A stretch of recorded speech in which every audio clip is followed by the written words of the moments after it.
Mumbai Pune express वेवर 30+ तासांचे traffic jam.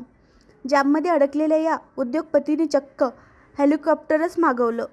Mumbai Pune एक्सप्रेसवर गेल्या काही दिवसांपासून तीव्र ट्रॅफिक जाम पाहायला मिळत आहे. तासनतास, काही ठिकाणी तब्बल 30 तासांहून अधिक काळ नागरिक रस्त्यावर अडकून पडले. या भीषण वाहतूक कोंडीचा फटका पुण्यातील उद्योगपती सुधीर मेहता यांनाही बसला.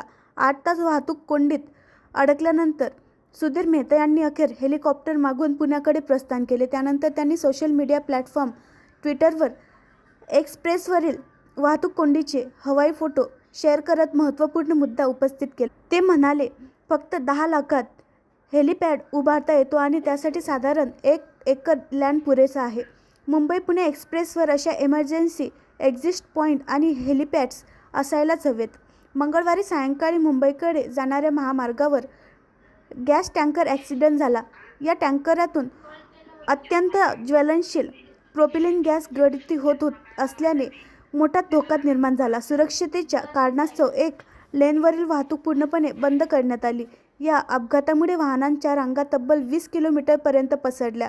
महिला, लहान मुले आणि ज्येष्ठ नागरिकांसह हजारो प्रवासी अन्न, पाणी आणि शौचालयाच्या सुविधांशिवाय गाड्यांमध्येच तासनतास अडकून राहिले.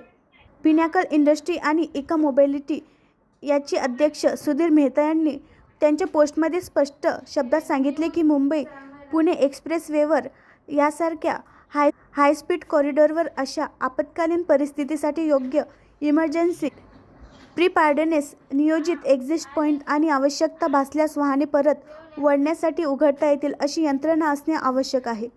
आणखी नवीन व्हिडिओ पाहण्यासाठी आमच्या देशमुख एक्सप्रेस न्यूज चॅनलला सबस्क्राईब करा, लाईक करा आणि शेअर करा.